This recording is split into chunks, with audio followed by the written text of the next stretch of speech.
Hey guys, we're doing well today. So for today's video, we want France versus Argentina for the 2021 Autumn Nations Series. So of course, the last time these two sides faced off was in the 2019 Rugby World Cup group stages, where France did get the edge over the Argentinians within that game. So because of that, the Argentinians will definitely be looking to get some revenge within this game. So of course, this game's being played within the Stade de France, so France will have home advantage, which is obviously a good thing for them, but. Yeah, it should be a cracking game to say the least. I'm expecting this should be a close score, but of course I'll give my prediction at the end of this video. Anyway, we'll move in straight into the starting lineup. So of course we'll move on towards France starting lineup first. So here's France's starting lineup. Of course, the number one position they have gone with the likes of Bailey number one, as well as Julian Marchand at number two, and of course they've gone with the likes of Haguaz at number three. So yeah, decent front row to say the least. Probably their starting front row, I'd say probably the best front row they can actually put out, and probably the starting front row they went with the most, I'd say, within the Six Nations campaign as well. So yeah, pretty excited to see how they get along. Of course, I mean, a lot of these players didn't actually play within, I believe, against the Wallabies when they obviously went down towards Australia, but yeah, just pretty excited to see how they get along, really. I mean, it should be pretty good. Of course, for the lock pairing, we don't have the likes of Tafloena at number four, but he is on the bench. But we do have the likes of, Flamand at number four, as Williams at number five. And Williams is, yeah, I was really impressed by him. Really been impressed by him recently. So, yeah, hopefully he has a good game once again. But, of course, we move on towards the loose forward pack, of course, for this French team. We do have the likes of Kroos at number six. We have the likes of Woki at number seven, as well as Dulonge at number eight. So, yeah, a decent loose forward pack, to say the least, from this French side. I'd say Woki's probably the one I'm keeping my eye on. I think he's like the one to watch player, I'd say, within this game overall. I mean, you could say for the forward pack, I mean, he's just really impressed me, I'd say, within against the Wallabies fixtures when he played, obviously, in what was that, July or June, I think it was. But yeah, he was just incredible then. So yeah, hopefully he has another good game, obviously, against the Argentinians in this game. Of course, we'll now move on towards the back line, of course, for this French side. We do have the likes of Dupont at number 9, who's obviously the captain for this game, which I'll get into a second, with number 10, with Julien Jabert at number 10, which is an interesting combination, to say the least. Jalbert, I thought, was very impressive against the Wallabies within all three of those games. I mean, I do believe he played 10 for all three of those games. I could be wrong. Let me know in the comments if I'm wrong with that. But yeah, he was just impressive overall. And of course, Anthony Dupont, I mean, what a player. I mean, this is obviously going to be his first game as captain for France. And yeah, at such a young age as well. It's going to be a big test for him, really, against this Argentinians, but against Argentina, to say the least. But yeah, I mean, he's a heck of a player. And it's one of those where I do believe is he the best scrum half in the world at the moment? I would say, I'm not saying he's not. I just can't think, I think it's really between Aaron Smith and Flap de Klerk. I think those are the three. It's between them three, but I guess it's just up for debate, really, who you think is the best scrum half. But yeah, let me know in the comments, by the way, who you think is the best scrum half out of Smith, Flap de Klerk, and Dupont. Because personally, I think Dupont will be better than both Smith and de Klerk for his whole career.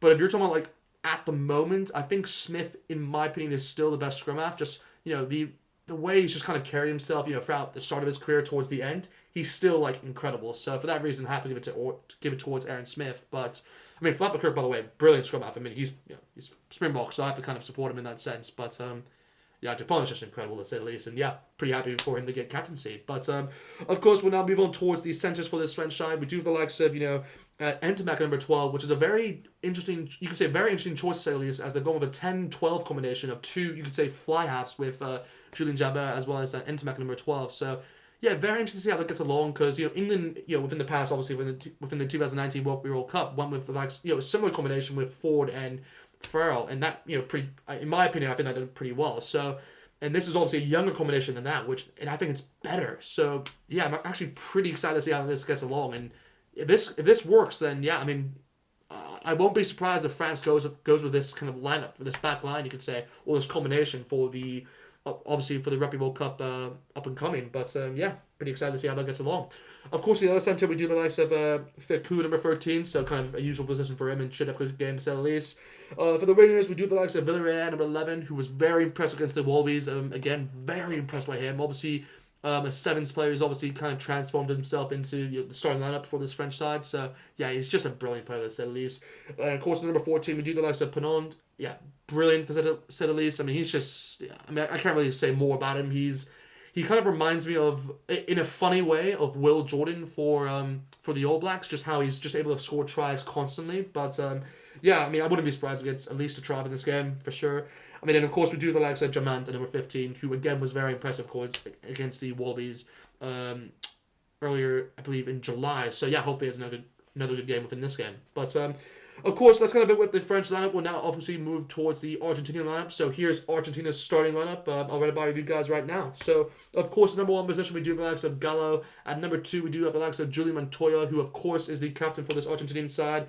And at number 3, we do have the likes of Gomez, Concala. So, yeah, no, decent prop pairing, I'd say, to say the least. I mean, I haven't seen Concala and, I believe, Gallo start together. But Gallo I was very impressed by, to say the least, within the Rugby Championship. So, yeah, hopefully he kind of continues his game. You know, he's a young prop, so yeah, he's really making momentum at the moment and kind of just, you know, he's improving every day. So it's good to see what Argentina's obviously improving, you could say, within that forward pack overall. But, of course, you know, I mean, what more can I say about Montoya? I mean, he's just a brilliant hooker, and yeah, he's good. He's good. So yeah, excited to see how he gets along from this game.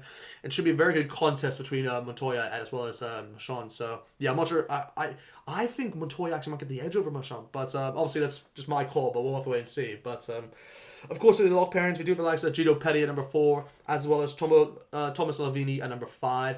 Probably the best lock pairing that Argentina can actually go with at the moment, and probably it's probably my pairing, which I would go with as well. I mean, them two together are just incredible. So I wouldn't be surprised if Argentina win more lineouts within this game, in my opinion. But you know, we'll have to wait and see what happens.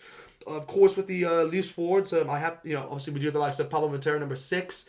We have Marcos Clemmer at number 7, and we do have the likes of Izza at number 8. So yeah, probably again they've gone with the strongest loose forward pack, which is I'm very excited by, because you know I'm a huge fan of Argentina, which.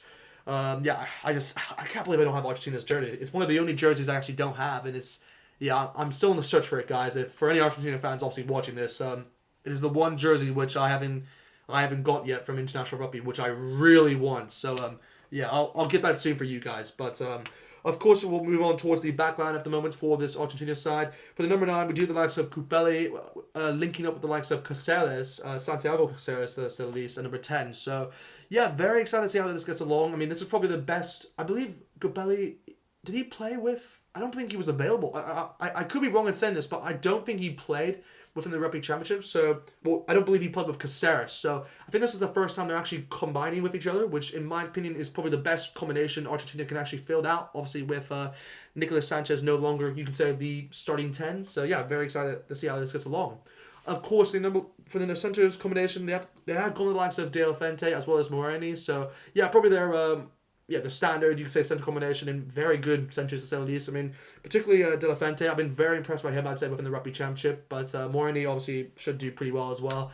I mean, with the wingers, obviously with Argentina, we do have the likes of Caceres once again, as well as Del Guy at number 14, and Del Guy, by the way, brilliant player, making tons of, you know, he's really developing into, you know, really good winger for this, for Argentina. So yeah, hopefully he's able to kind of just improve his game at the moment. But yeah, he's probably my one to watch player, I'd say, for this Argentina side. But of course, we do have the likes of Boffelli at number 15 as well. So yeah, Boffelli is just another great player who oh God, he's so good. He's so good. I mean, I would take him in my team any day. But yeah, overall, pretty strong, you could say, lineups, you could say, from both sides. But yeah, if I had to make my prediction for this game, see, in my heart, I want to say Argentina, because they're like my second team, to say the least. I mean, I love Argentina, love watching them play. But I think I have to go with France to be realistic. I mean, they just have a really strong side, and obviously they are playing at home. So for that reason, I think France will win this game. I'd say 32 points to 14. Yeah. I'll say 32 points to 14 is my final prediction for this game. But yeah, anyway, just hope you guys have a good day. Definitely like, comment, subscribe, and I'll see you guys next time.